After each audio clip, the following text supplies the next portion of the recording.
presentación.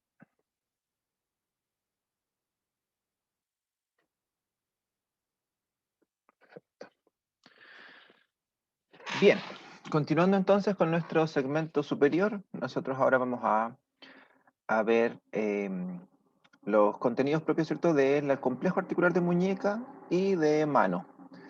En términos generales, nosotros vamos a entender como muñeca, ¿cierto?, a la unión del radiocarpo y la intercarpiana, y mano a todo lo que se refiere a los metacarpos y dedos, ¿ya?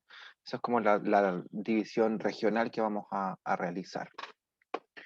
Bien, el objetivo entonces de esta clase es que ustedes logren comprender la biomecánica, la participación de estas estructuras en el movimiento de la muñeca en conjunto con el codo, que es el movimiento de pronosupinación que acabamos de revisar en la clase anterior, y después de eso comprender la importancia que tiene la orientación de los segmentos propios de la mano, y no, me refiero a esta orientación como los arcos que tiene la mano y la importancia que tiene ello para la función global de la mano. Bien, habíamos dicho que la función del hombro era posicionar el segmento en las diferentes partes del espacio. Voy a abrir mi cámara.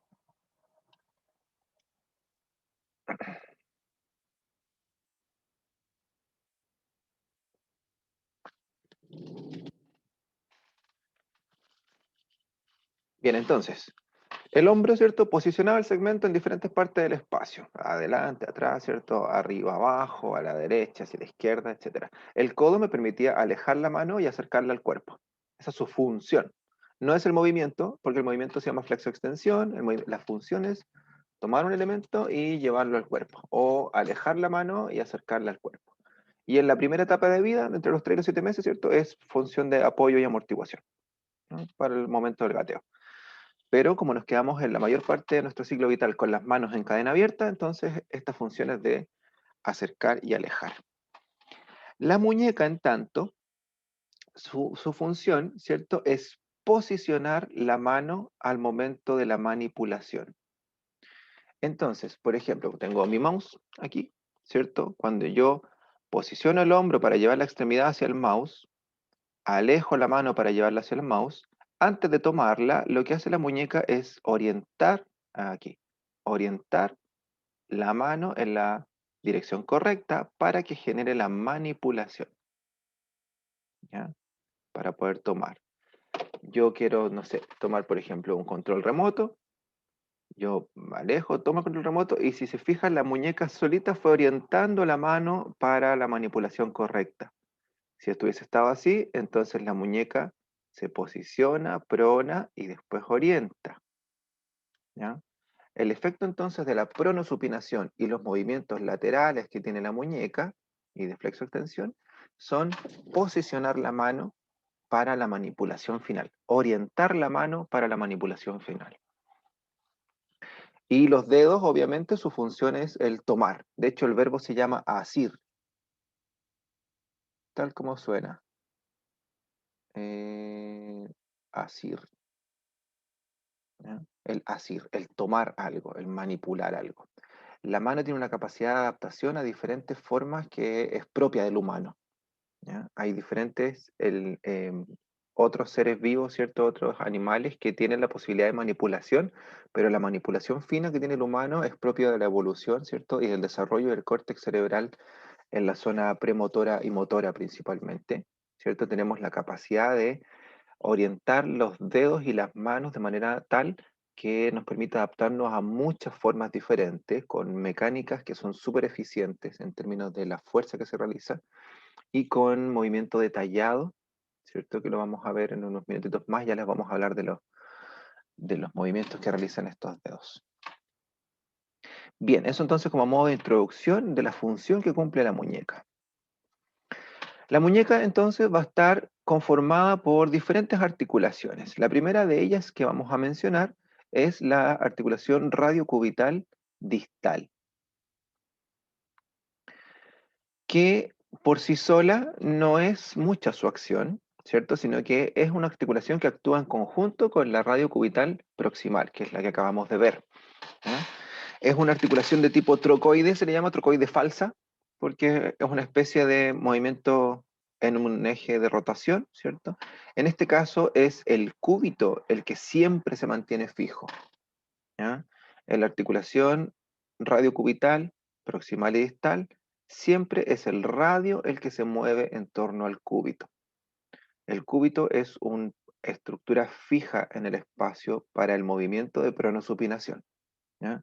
Obviamente no es fija en el espacio porque hace flexo-extensión en el codo, pero para el movimiento de pronosupinación es nuestra estructura fija, independiente de la cadena cinemática, porque decíamos que se movía a lo proximal, lo distal. Aquí, independiente de la cadena cinemática, el radio siempre es quien se mueve en torno al cúbito. Entonces, esta articulación radiocubital distal va a estar trabajando en conjunto con la articulación radiocubital proximal. Algunas de las características que tiene esta articulación es que está acompañada, digámoslo así, ¿cierto?, de una estructura fibrocartilaginosa llamada ligamento triangular. Una estructura fibrocartilaginosa de mucha importancia, ¿ya?, para la estabilidad de la muñeca, de mucha importancia para el soporte de carga que recibe la muñeca. Vamos a encontrar, cuando se han hecho los estudios, ¿cierto?, de las tensiones que es capaz de soportar esta estructura, las flechas aquí están graficando fuerzas en todos los sentidos. El ligamento triangular es una estructura de forma triangular, como ustedes lo pueden ver, ¿cierto? Ahí estaría su forma, ¿cierto? Que se articula en la base del radio, perdón, se inserta en la base del radio y llega hasta la estiloide cubital. Aquí estaría el cúbito, ¿cierto? Así.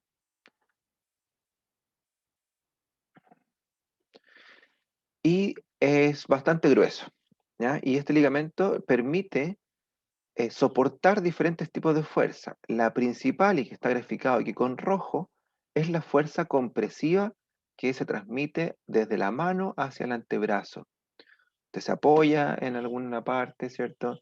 Se afirmó en la pared o está apretando sus manos con la musculatura. Eso genera vectores de compresión hacia la articulación y esa articulación, ¿cierto?, parte de esa fuerza compresiva la recibe el ligamento triangular, que es un fibrocartílago, ¿ya? No es tejido ligamentoso como tal, sino que es más bien fibrocartilaginoso.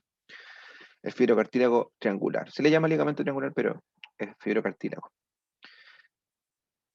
Con fuerza compresiva, entonces. También es capaz de soportar con esta flecha azul fuerzas tensiles a lo largo de su eje principal, de su longitud mayor.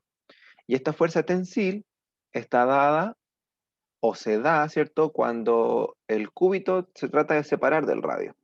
¿Ya? Entonces este ligamento evita la separación del cúbito y el radio en la porción distal. ¿Y cuando se genera esto, cierto? Cuando hacemos el movimiento de pronosupinación, al existir un deslizamiento del radio en torno al cúbito, vamos a tensar diferentes zonas de este ligamento triangular. Frente a una compresión de alta velocidad, ¿cierto?, tiende a separarse la articulación, también se tensa en esa zona. Y por último, y graficado con las flechas verdes, este ligamento también es capaz de soportar fuerzas de cizalla, ¿ya? Fuerzas que van en su eje, van perpendicular a su eje longitudinal, ¿ya?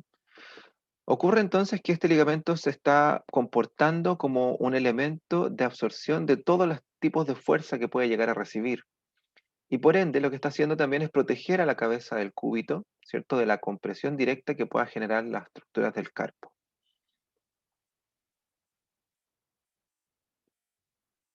El movimiento principal que hace esta articulación, ¿cierto?, corresponde a la pronosupinación y que en términos generales más o menos 90 grados para cada lado. Se dice que la pronación es un poquito eh, más limitada, ¿cierto? Pero en términos generales, ¿cierto?, se habla de 90 grados. Y se mide desde la posición neutral. Ese es mi punto cero de partida para la pronosupinación. Hacia la pronación, hacia la supinación. Pronación y supinación. Y cada vez que yo hago pronosupinación, entonces vamos a considerar que el eje mecánico para la pronosupinación está dado en torno, me voy a saltar una diapositiva, ya vuelvo al tiro a esta, aquí. Está dado en torno a las articulaciones radiocubital proximal y radio cubital distal. Es un eje oblicuo. No es un eje que va centralizado en el antebrazo, sino que es un eje oblicuo y en torno a ese eje se genera el movimiento de pronación y supinación. ¿Qué ocurre durante este movimiento? Y lo vamos a asemejar a una manivela en torno a un eje.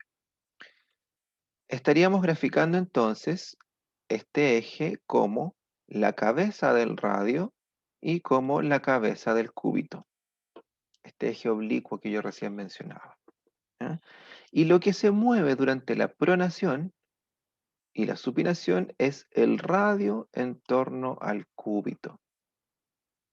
El radio se desliza artrocinemáticamente, se desliza en torno a la cabeza cubital, mientras que en la zona proximal el radio está rodando, ¿cierto? Y rotando en torno al cóndilo humeral y rodando en torno a el cúbito en la zona proximal. Entonces, si el radio es el principal segmento móvil, cuando nosotros hacemos la pronación, el eje se mantiene igual, pero el radio ha cambiado de posición. Como lo muestra este dibujo, me voy a aprovechar de este dibujo para aclarar lo que mencionábamos en la clase anterior del codo. En posición anatómica, el codo se encuentra con desviación en valgo, ¿cierto? En ese sentido, en un valgo. La zona articular está más cercana a la línea media que sus segmentos que la componen. Y quiero que se fijen aquí, el radio es levemente más largo que el cúbito. Cuando nosotros miramos esa condición, nos damos cuenta que el eje del húmero es diferente del eje del antebrazo y es diferente en orientación del eje de la mano. Como está el radio más largo, el radio y el cúbito están empujando la mano hacia esa desviación cubital. Estamos hablando de la orientación que tiene el antebrazo respecto a la mano, ¿cierto? La mano está orientada hacia cubital cuando estamos en esa posición de supinación.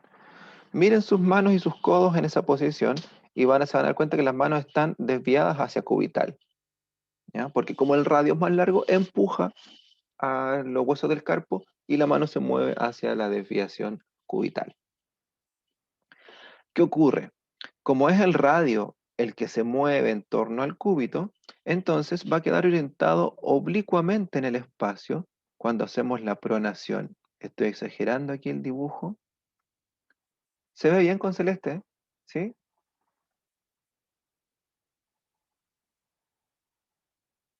Sí, profesor. Sí, o quizá un contraste mayor, no sé, un rojo puede ser. Bien. Entonces, el radio que estoy aquí marcando en mayor medida, ¿cierto? Con esto rojo, queda ubicado oblicuo en el espacio. Y cuando tenemos dos cosas oblicuas, denme un segundo. Buscar unos lápices acá para mostrar esto.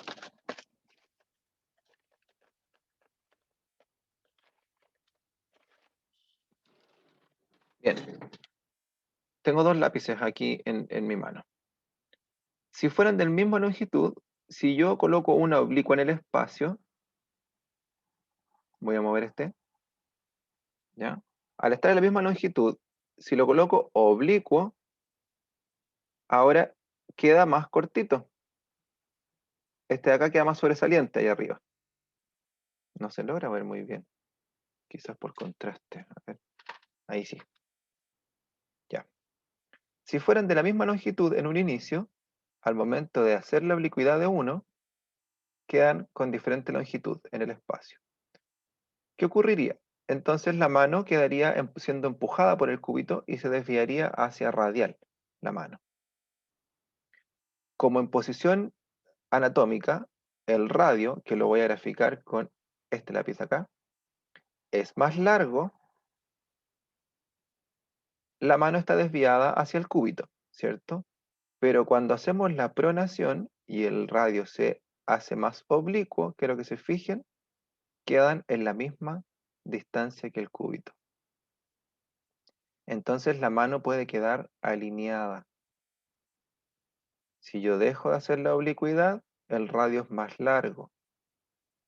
Si el radio se sube por el cúbito cuando hacemos la pronación y queda oblicuo, quedan ahora alineados a la misma distancia. Ahí sí. ¿Ya? Lo que está ocurriendo es que ya no hay diferencia en este plano. Volvamos al dibujo ahora. Al mirar el dibujo, esta diferencia que existía aquí, durante la pronación ya no está. Es estiloide un poquito más, pero en realidad las bases de sus estructuras óseas ya no está esa diferencia. Y si se fijan, el segmento queda en línea del húmero, con el antebrazo y en línea con la mano. Y esta condición de que esté en línea permite cargar, permite tensarlo, permite que yo pueda generar mayor exigencia mecánica porque los segmentos están alineados y transmiten la fuerza a través de los huesos y los músculos están en mejor disposición, etcétera, etcétera. En cambio, en esta condición, con diferentes direcciones de sus segmentos, al momento de cargarlo, por ejemplo, las fuerzas se van a distribuir de mala manera en las zonas articulares o de maneras asimétricas, ¿ya? O si yo tenso, imaginemos que tomamos un bolso en esta posición, y lo llevamos por mucho rato, vamos a sentir molestias en el codo porque vamos a estar tensando más estructuras de un lado que el otro, y lo natural es que yo lo lleve a la posición de pronación para llevar las bolsas con las manos en posición neutra. La posición neutra, en comparación con la posición anatómica, lo vimos en la primera clase de articulaciones, ¿cierto? Es que la mano está con el pulgar hacia adelante. Es como que la palma toca los muslos. Esa es la posición neutra. Y esa posición el codo descansa, la muñeca descansa. Llegamos a una condición donde no hay tensión exagerada de las estructuras.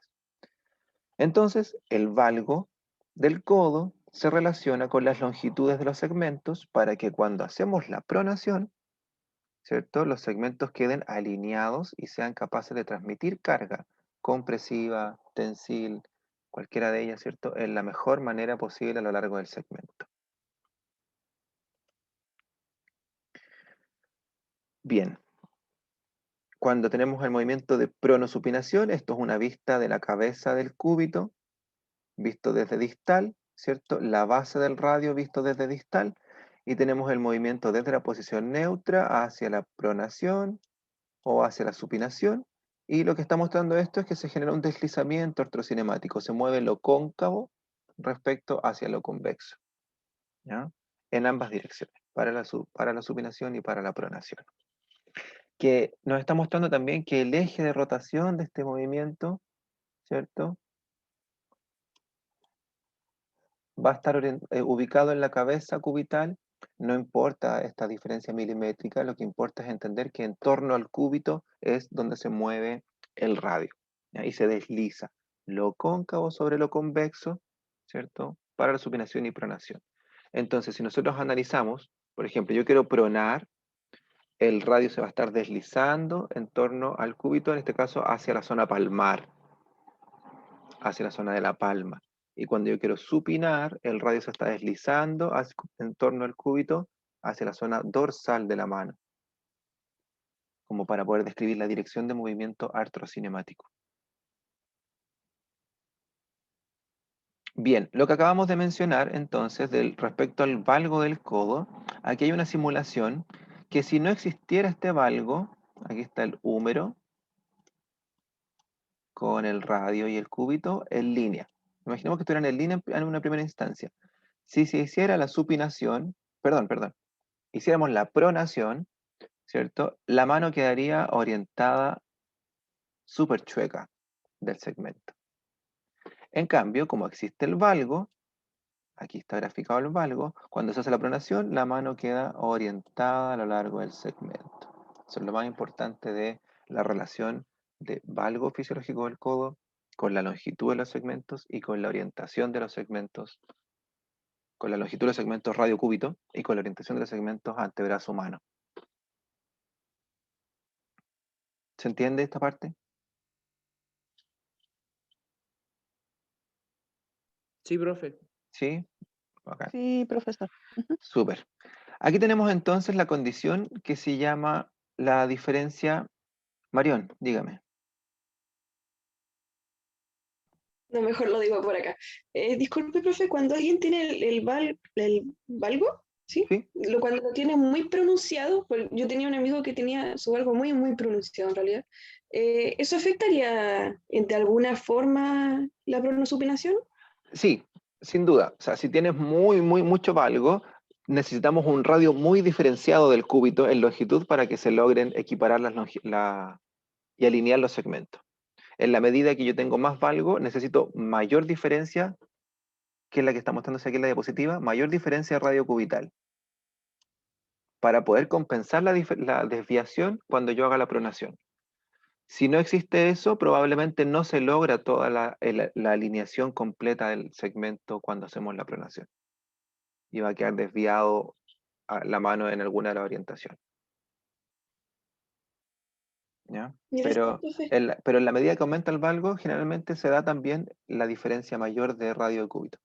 Por ejemplo, en el caso de la mujer, que tienen mayor laxitud ligamentosa y tienen mayor valgo, también responde con mayor longitud y mayor grosor del ligamento triangular, que va a rellenar este espacio que está aquí, que estoy mostrando en la diapositiva.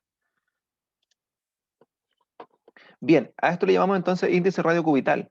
Aproximadamente, desde el punto de vista radiográfico, si yo tomo una radiografía en posición de supinación, esa diferencia no supera los 5 milímetros. ¿Ya? Son 5 milímetros aproximadamente de diferencia de longitud. Cuando existen procesos patológicos, por ejemplo, se fracturó el cúbito en un accidente la persona. ¿Ya? Se fracturó el cúbito y el cúbito genera un proceso de reparación y un callo óseo y ahora el cúbito quedó más largo y quedó así. Cualquier condición en que el cúbito se alargue se le llama a esa patología o a esa condición clínica cúbito plus. Es como un cúbito más, así como cúbito, cúbito plus. ¿Ya? El plus es más en inglés, ¿cierto? Es como decir esto, cúbito más largo, un cúbito más. ¿Ya? Búsquenlo, cúbito plus, ¿cierto? Es cuando el cúbito tiene una longitud mayor. ¿Qué ocurre? Piénsenlo de manera lógica. Si el cúbito tiene una longitud mayor, voy a simular ahora con mi mano el cúbito y con mi otra mano el radio. Visto en un plano frontal, estarían así. Este es más largo, este es más corto. Si el cúbito es más largo, cuando yo haga la pronación, se va a cortar el radio, entonces la mano completa, el cúbito la va a empujar y la va a desviar hacia radial. Y cuando la persona hace la supinación, perdón, la pronación, quedaría con la mano desviada hacia radial. Si el cúbito no fuera más largo, la mano quedaría alineada. Si el cúbito fuera muy corto, y el radio no logra equiparar su longitud con esta oblicuidad que hace, entonces la mano igual va a ser empujada por el radio y va a quedar desviada hacia cubital. Por eso, naturalmente, la mano en supinación está desviada hacia cubital, porque el cúbito queda un poquito más corto. Y el tejido que está aquí, en este espacio, es el ligamento triangular, un tejido blando, entonces se puede empujar la mano hacia esa orientación. La distancia, aproximadamente 5 milímetros. Radiográficamente hablando, no llega a más de 5 milímetros. Creo que el índice es de 3 a 5, eso es como el margen de tolerancia. Menos de 3 quiere decir que el cúbito está muy largo, más de 5 está muy corto, o el radio está muy largo. Bien. Visto desde el plano transversal, ¿cierto? En una vista distal, se sacó la mano, se sacaron los huesos del carpo, estamos viendo la zona distal del radio con el cúbito, ¿ya? Imaginamos entonces que esto es la pronación y que esto es la supinación. ¿Qué va a ocurrir cuando yo hago supinación? Vamos a tensar la zona anterior del ligamento triangular. En posición neutra están los dos en condiciones de tensión normal Y en pronación vamos a tensar la zona dorsal, la zona posterior o dorsal. Esto es anterior o palmar. Esto es posterior o dorsal. ¿Ya? En otras palabras, nos está mostrando que el ligamento triangular, sus extremos, actúan como límites de movimiento para la pronosupinación. ¿Ya? Tanto para la pronación como para la supinación. Sus extremos se tensan cada vez que yo llego al movimiento total de supinación o de pronación. Y considerando que está aquí, esta X como el punto de rotación de la articulación donde se desliza el radio en torno a la cabeza cubital.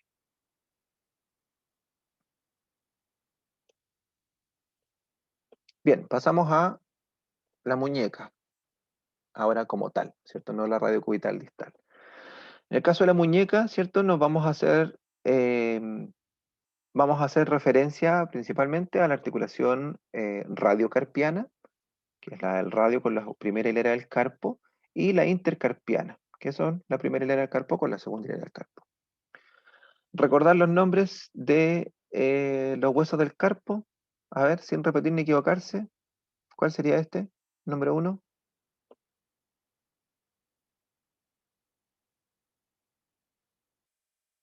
Ya, el número 2, sáquenlo por la forma.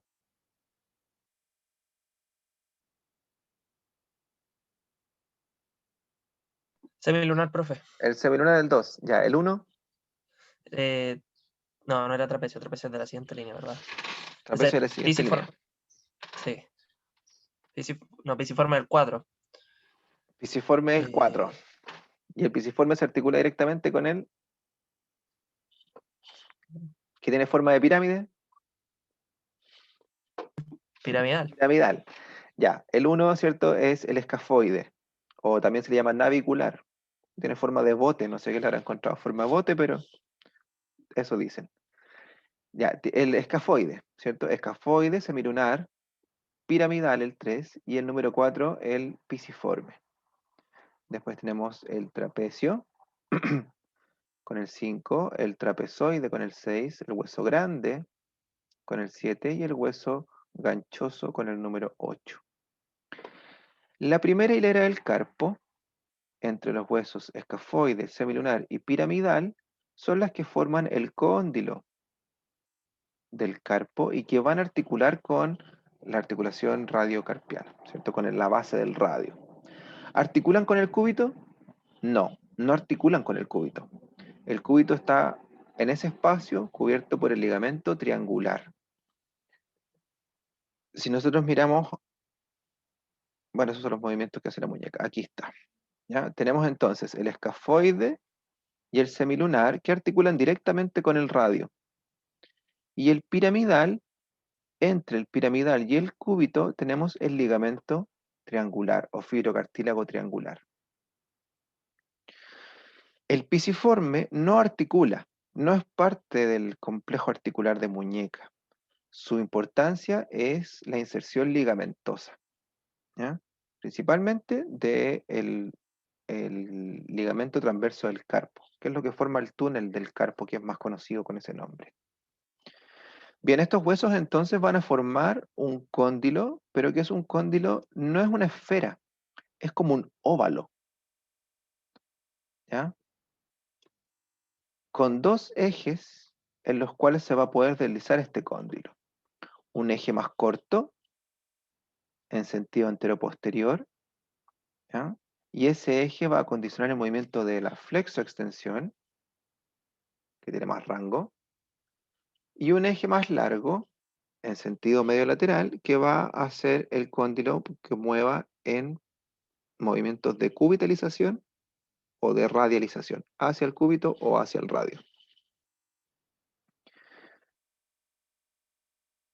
Espero que no exista confusión hacia qué lado está el cúbito y el radio a esta altura del partido. ¿Ya? Para aquellos que todavía se confunden, el cúbito está al lado del meñique, que tiene 3 falanges, cúbito. Y el radio está al lado del pulgar, que tiene 2 falanges, radio. 2 sílabas, 2 falanges, 3 sílabas, 3 falanges. Para que nunca más se olviden. ¿Ya? Hacia cubital, hacia radial. Ese es el eje más largo de este cóndilo. Si fuera una esfera perfecta, como en el caso del húmero, como en el caso de la cadera, ¿cierto? Del fémur, podría hacer también movimientos rotacionales, pero como no lo es y tiene un eje más largo, ese movimiento rotacional lo cambia por el movimiento de pronosupinación. Se bloquea la rotación a nivel de muñeca y se mueve el radio en torno al cúbito en pronosupinación. La segunda hilera del carpo, ¿cierto? Entre el trapecio, trapezoide, grande y ganchoso, ¿cierto? También forman una especie de cóndilo, pero menos formado, menos redondo, ¿cierto? Menos armónico. Entre cada uno de estos huesos solamente son articulaciones tipo artrodia, deslizantes. La gracia de esta segunda hilera del carpo es que acomoda a los huesos del carpo entre sí y permite que ellos se arqueen, ¿cierto? Y que puedan generar los movimientos y distribuir la carga entre ellos. Recuerden que los huesos pequeños y regulares son huesos diseñados para carga. Lo mismo pasa en el pie, con los huesos, con el astrágalo, con el calcáneo, ¿cierto? Con el escafoide, el cuboide, las cuñas.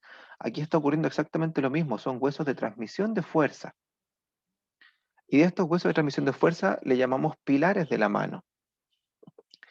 Pilares de transmisión que van a estar relacionados con los dedos en el cual están eh, relacionados, valga la redundancia.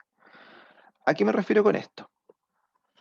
Cada vez que yo muevo mis dedos, ¿ya? Los músculos flexores están comprimiendo las articulaciones desde los dedos hacia el antebrazo. Recuerden que los músculos flexores nacen acá en el antebrazo, en el codo, y llegan hasta la punta de los dedos algunos. Después vamos a hablar cuáles son, ¿cierto? Pero músculos flexores. Cada vez que yo hago movimiento flexor, estos músculos, como pasan por varias articulaciones, podrían hacer movimiento de flexión de todo el segmento. Es decir, yo activando, por ejemplo, el flexor común profundo y superficial para poder hacer la flexión de las falanges, también podría flectar la primera falange, podría flectar la muñeca y hacer ese movimiento. Porque el músculo pasa por todas estas articulaciones. ¿Qué ocurre?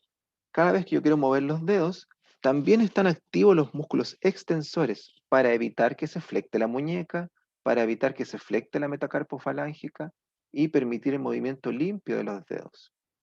Entonces, por cada actividad que yo hago con mis manos, cualquiera sea esta, siempre voy a tener algún grado de contracción muscular flexora, extensora, del cuadrante anterior con el cuadrante posterior, cuadrante palmar con el cuadrante dorsal.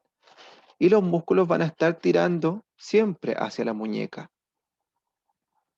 ¿Cuál es el efecto de esta contracción constante? ¿Cierto? Es que al tirar contra la muñeca siempre estamos haciendo una fuerza compresiva y volvamos a la diapositiva a lo largo de los dedos hacia la articulación radiocarpiana o hacia el ligamento triangular. ¿Ya? Todo eso que acabo de dibujar son vectores de fuerza compresiva. ¿Qué ocurre entonces? Los huesos del carpo tienen una distribución a modo de pilares. Pilares de distribución de carga. Voy a borrar todas las líneas que acabo de hacer y vamos a ver los pilares que ocurren. Tenemos en el caso del pulgar, las fuerzas del pulgar se transmiten directamente hacia el trapecio y hacia el escafoide. Y del escafoide pasan hacia el radio y después al superior. ¿Ya? Las fuerzas del dedo índice pasan principalmente por el trapezoide y el escafoide. Como tiene contacto con el trapecio, también se distribuye hacia el trapecio. Como tiene contacto con el hueso grande, también se distribuye hacia el hueso grande. Recuerden que las fuerzas se tienen que disipar a lo largo de las diferentes estructuras articulares. El dedo medio pasa su fuerza a través del hueso grande y la distribuye hacia el escafoide y el semilunar. El dedo anular distribuye sus fuerzas entre el hueso grande y el ganchoso y esas confluyen hacia el semilunar. Y yo iba hacia el escafoide, dado que el hueso grande también toca el escafoide. Y el meñique, ¿cierto? Pasa su fuerza a través del el hueso ganchoso hacia el semilunar. Las fuerzas que se reciben hacia el piramidal y el ligamento triangular son mucho menores. ¿Existen? Sí, existen. Pero, si se fijan, los pilares de los 5 dedos confluyen hacia estos dos huesos de carga, escafoide y semilunar. Ambos huesos centrales, como el dedo medio y el dedo anular, están, voy a borrar nuevamente esto y voy a dibujar con celeste, ¿cierto? Sus músculos flexores están con una orientación con menor desviación, a diferencia del índice que se tiene que desviar. Uy, me quedo muy chueco. Se tiene que desviar, a diferencia del meñique que se tiene que desviar. El dedo medio y el dedo anular son los dedos que tienen líneas de fuerza de los músculos flexores más directas. Entonces son los dos dedos que pueden hacer más fuerza. Por ejemplo, en la escalada, las personas se pueden tomar de estos dos dedos sin problema y soportan el peso completo del cuerpo. ¿Ya? Y porque los dedos laterales necesitan que los tendones se desvíen. Y cualquier desviación de un tendón, ¿cierto? Significa pérdida de la capacidad de transmisión de fuerza. Bien, entonces, sigamos. ¿Qué movimientos se van a permitir en esta articulación radiocarpiana? ¿Ya? Movimientos de cubitalización que van a ser mayores que los movimientos de radialización. Hacia acá está el cúbito, hacia acá está el radio. ¿Por qué creen ustedes que en supinación el movimiento es mayor para la cubitalización y no para la radialización?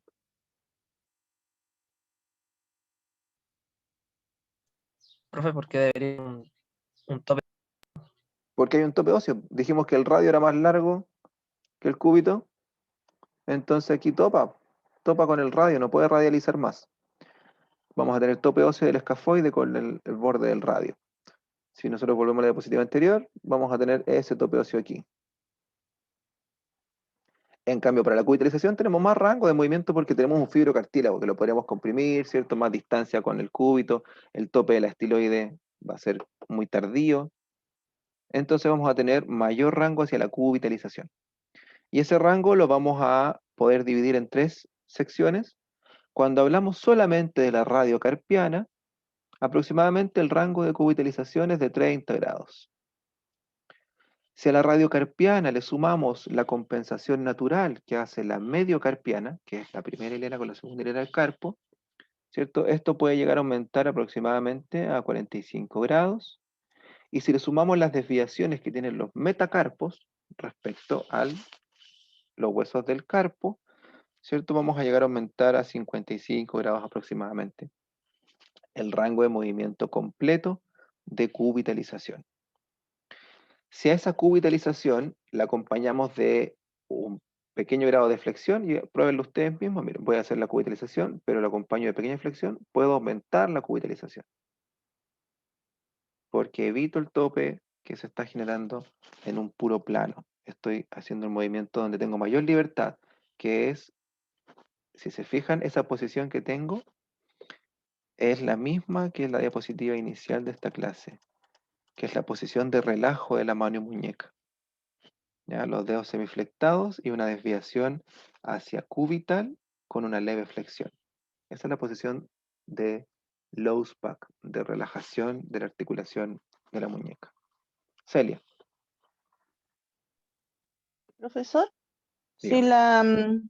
en la diapo anterior, en la cubitalización, si es mayor a 55, ¿eso quiere decir es malo, es bueno, No, dañino? no, recuerden que todos estos rangos son aproximados, son promedio. Probablemente tú puedas tener más de 55, yo tengo menos de 30 y en promedio hacemos 40. eh, son medias, ¿ya? Obviamente los rangos siempre pueden aumentar por laxitud ligamentosa, ¿cierto? Por alguna condición de alineación, etc. No quiere decir que sea malo, sáquense ese concepto de que salir del rango normal es malo. Hay que ver si se asocia a alguna otra condición, por ejemplo, si es doloroso, ahí ya, claro, estamos hablando de alteraciones. si es inestable o si es poco funcional. Ahí ya sí nos preocupamos, pero un rango, esto de los rangos normales antiguamente, cuando yo estaba estudiando, estamos hablando de muchos años atrás, no lo vamos a decir, pero muchos, muchos años atrás, claro, teníamos que aprender el rango normal, el rango normal. ¿Hay que conocerlo? Sí, sin duda, pero no es lo principal. ¿Ya? Y si yo no tengo 55 y tengo 60, chuta, no tengo para qué preocupar. Si es que no hay molestia, si es que no hay inestabilidad, si es que no hay alteración funcional. Si tenemos alguno de estos tres factores, molestia, inestabilidad o alteración funcional, claro, ahí sí nos preocupamos de volver a una condición de normalidad. ¿Ya? Ya, profesor, gracias. Bien, sigamos entonces. Para la flexoextensión, ¿cierto? Vamos a tener un movimiento de extensión y de flexión. Le llamamos también flexión palmar, flexión dorsal, puede ser extensión para el dorsal y flexión para el palmar, aproximadamente 85 grados en ambos sentidos, y que esto va a aumentar, perdón, el principal limitante de este movimiento es la tensión capsular y tendinosa de la zona contraria. ¿Ya? Aquí, por ejemplo, vamos a tener tensión en esta zona dorsal y aquí en la zona palmar. Y como es tensión capsular y ligamentosa, esos son tejidos elásticos que yo les podría exigir más. Entonces, cuando lo hago bajo carga, podemos llegar a aumentar el rango, ¿cierto?, de extensión y de flexión. Porque al hacerlo bajo carga, estamos sometiendo a mayor fuerza a los elementos elásticos y nosotros sabemos que los elementos elásticos ceden en la medida que nosotros le aplicamos mayor fuerza y deformación.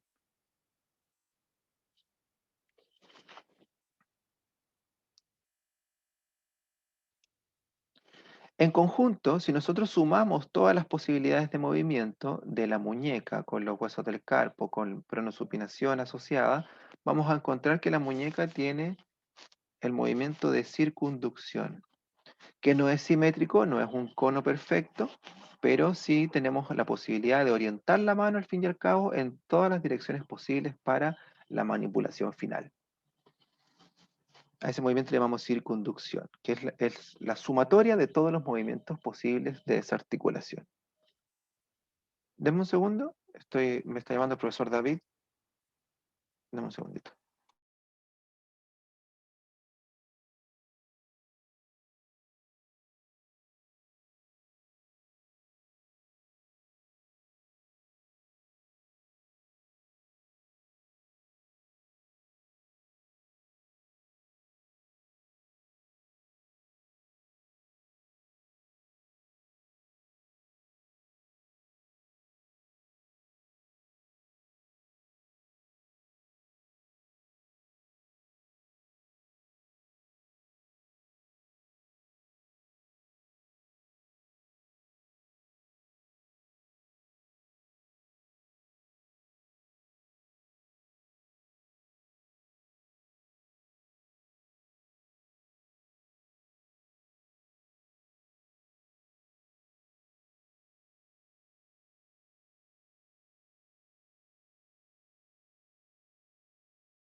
Ya, disculpe, es que me llamó el profesor David y el profesor Manuel de la escuela.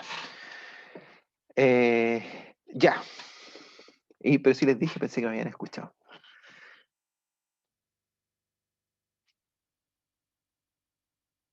Bien, volvemos entonces. Les mencionaba, ¿cierto?, el movimiento de circunducción que nos permite al fin y al cabo posicionar la mano en diferentes direcciones para la manipulación final. Un segundo. Ahí sí. Bien, nuestro segmento muñeca, ¿cierto? Al ser un complejo de muchas articulaciones y muchos tejidos ligamentosos, necesita momentos que se tiene que bloquear como para mantenerse estable, sobre todo cuando estamos bajo carga, y generar una condición de mayor estrés articular. Esa condición que nosotros conocemos como close pack, no sé si recuerdan esos nombres, ¿cierto? El close pack y el loose pack. Close pack cuando tenemos mayor estrés articular, ¿ya? El close pack corresponde a esa posición en que hay mayor tensión ligamentosa, ¿ya? Mayor contacto entre las superficies articulares, mayor presión entre las superficies articulares. ¿Cuándo se da esto en la muñeca? En el movimiento de máxima extensión, ¿ya? Ese movimiento se da cuando yo me apoyo en algún elemento, ¿cierto? O cuando, no sé, llega una fuerza externa, ¿cierto? Y me empuja la mano hacia el movimiento de máxima extensión. Quiero que se fijen en lo siguiente.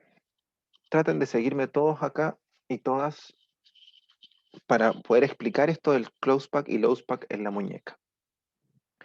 La mano en su posición de relajación, que es una semiflexión con cubitalización y los dedos relajados. En la zona cubital, quiero que vayan al pliegue de flexión y en la base de la zona cubital, en el pliegue, van a encontrar el hueso pisiforme. Está el meñique, ¿cierto? En la base del meñique a la altura del pliegue de flexión. ¿Ya? ¿Lo encontraron? Se puede tomar completo.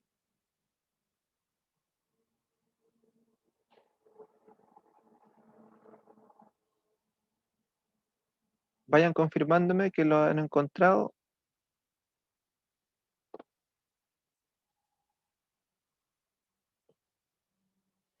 Ya.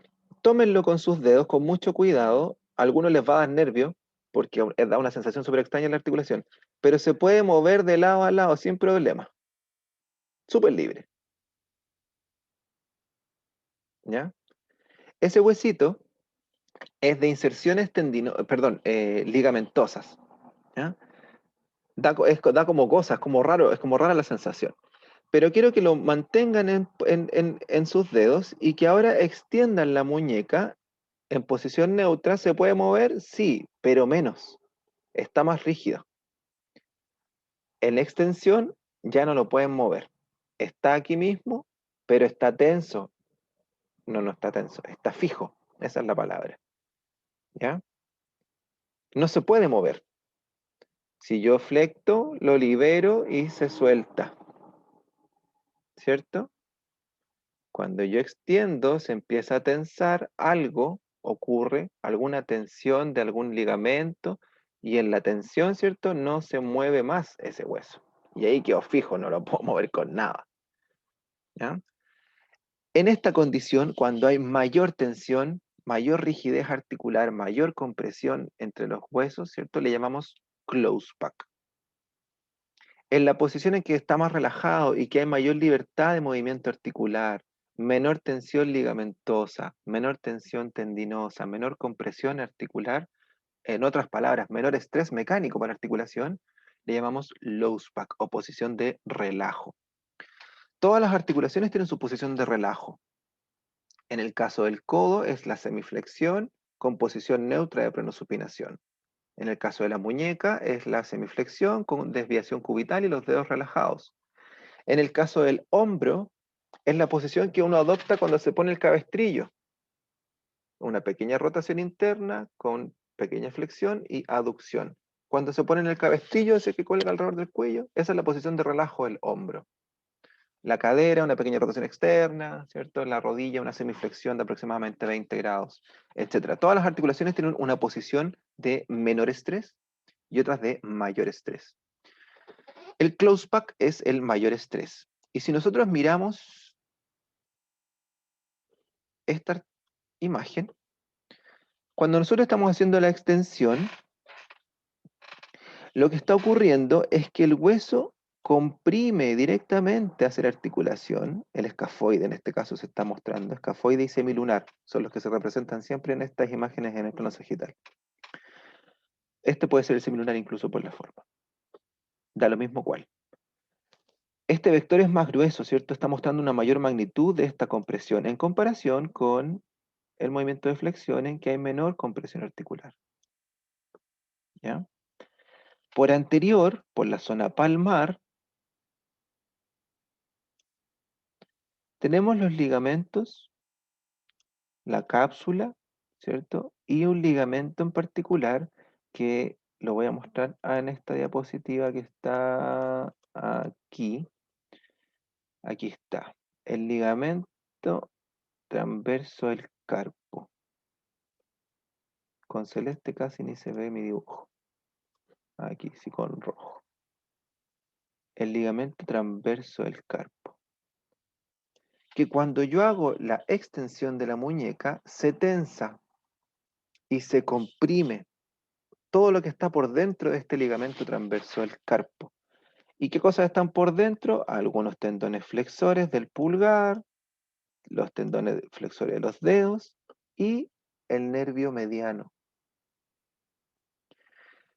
Si se presiona mucho tiempo el nervio mediano, entonces la compresión del nervio se manifiesta con un adormecimiento de la mano, ¿ya? Principalmente los dedos medios, de hecho, una debilidad en la musculatura tenar, que son los músculos flexores del pulgar, ¿cierto?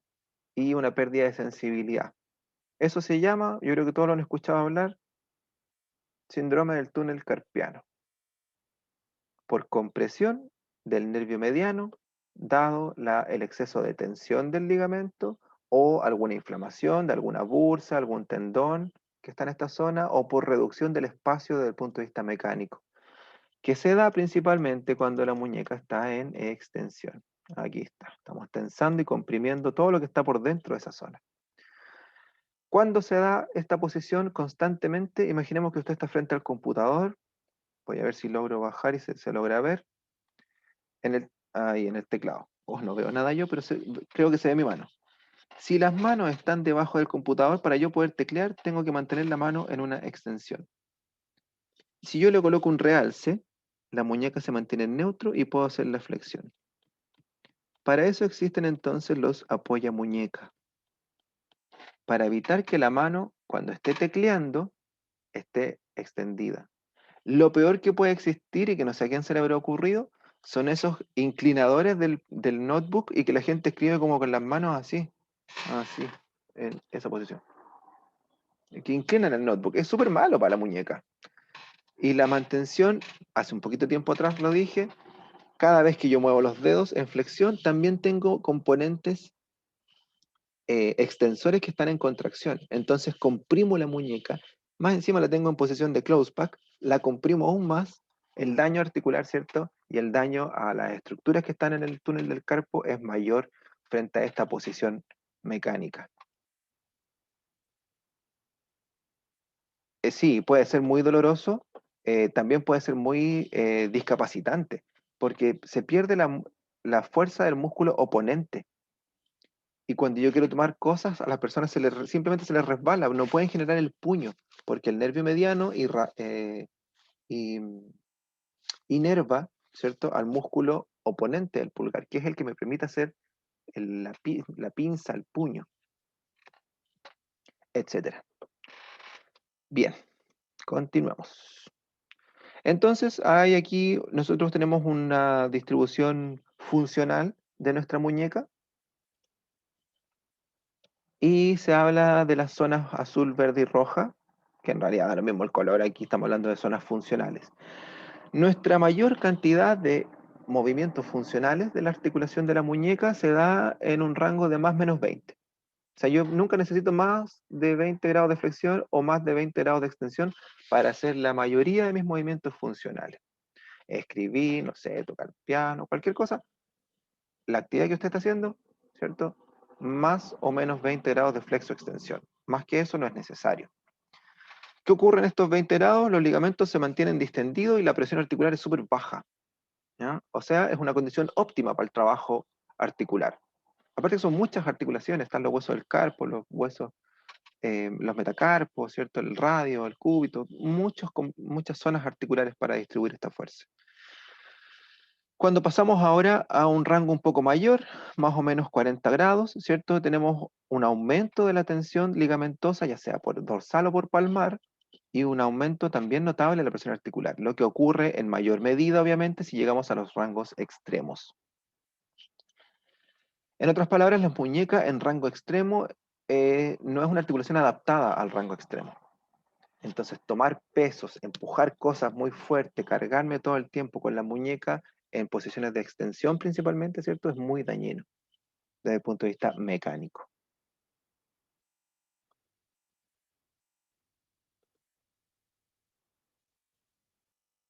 Bien, el movimiento de abducción y de aducción, o también llamado cubitrización radialización, ¿cierto? Nosotros vamos a considerar, ya lo dijimos, de 15 grados para la radialización, aproximadamente 45 grados en promedio para la cubitalización, y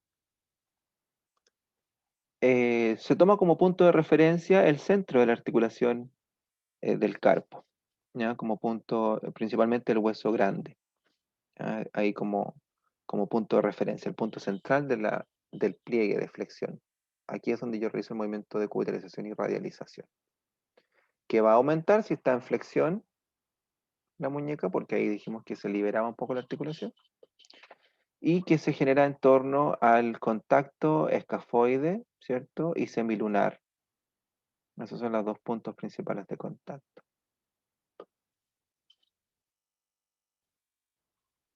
Bien. Siendo las 11:30, nuevamente llegamos al punto de nuestro segundo break. Antes de pasar a mano, dudas de muñeca. En mano vamos a ver generalidad, ¿cierto? De las articulaciones de cada uno de los dedos. Y principalmente la función de los tendones que están aquí en la mano. Profesor, Dudas de muñeca, dígame nomás. no me quedó claro los movimientos más dañinos para la muñeca. La extensión máxima es el más dañino. Extensión máxima con compresión. Por ejemplo, pararse de cabeza, pararse en las manos, es súper dañino. Hay que darle tiempos de descanso. La compresión bajo extensión. Cargarme, es el movimiento más dañino. En realidad, la extensión en sí. Esa es la más dañina porque comprime siempre el túnel del carpo.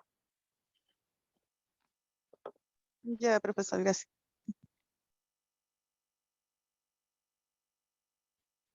Bien, ¿alguna otra duda, chiquillos?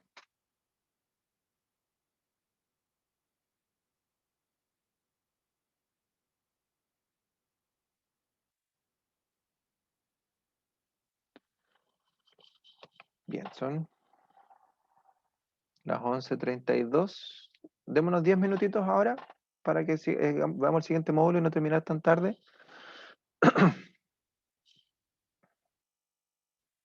A las 11:45. Vamos a volver. Ya, profe. Ok, gracias.